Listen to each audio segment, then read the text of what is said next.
Hey everybody, Tanner here for your tool of the week. A couple of years ago, I did a video on group flow. Today, I want to talk just about flow state, and some tactical um, ways that we can get into flow state. So flow state is defined as an optimal state of consciousness, a state where you feel your best and perform your best. More specifically, the term refers to those moments of rapt attention or total absorption when you get so focused on the task at hand that everything else disappears.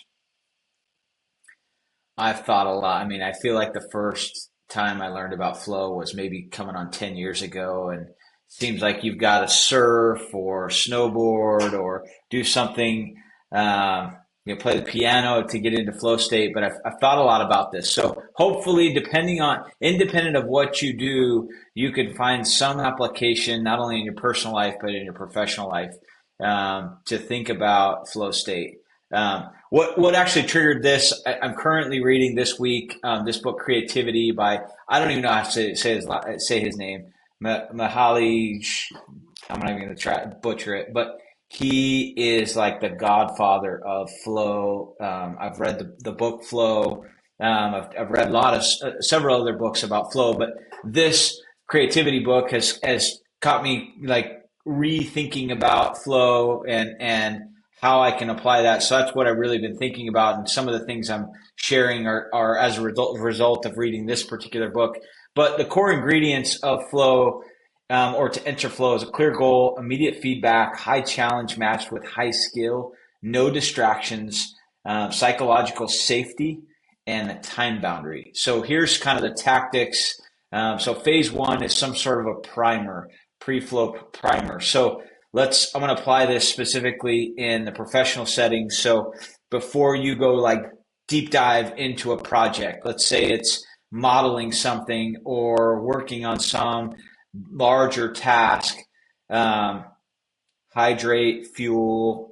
For me, use the bathroom. I'm going to reference that maybe a couple of times, but clear your space, your physical space.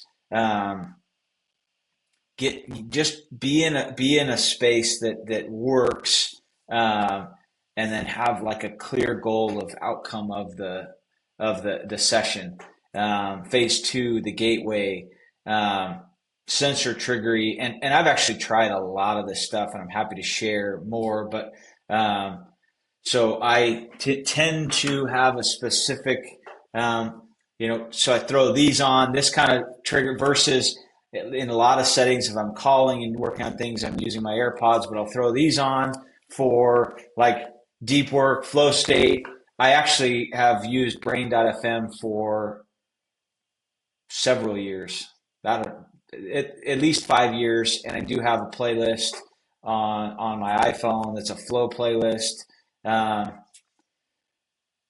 Actually, this is kind of new. I definitely am a breather, but I don't know that I always like set myself in a great meditative state prior to entering and doing some breathing. And then digital lockdown. Honestly, I've tried stuff. I might even still pay for freedom, and it didn't work for me. But I'm just so maybe put your phone in airplane mode or turn off notifications. So that's phase two. Phase three, this is the block, 60 to 90 minutes, like deep dives, the 4% challenges. So doing something slightly harder than is your current comfort level. Monotasking, so you do not check emails, take calls, just have a way to capture if a thought comes to your mind. And some of this, I actually talk a lot about these same tactics in clarity breaks. But if you're like, oh crap, I got to text so and so, or shoot, I forgot to pick up my dry clean. I'm just making, note it down, have a place to capture it, and just stay. And then this no exit policy, commit to staying in the chair for the duration. For me, I'm like, I got to use the restroom after 55 minutes, so that's all I got. But I do believe these phases and tactics are super helpful.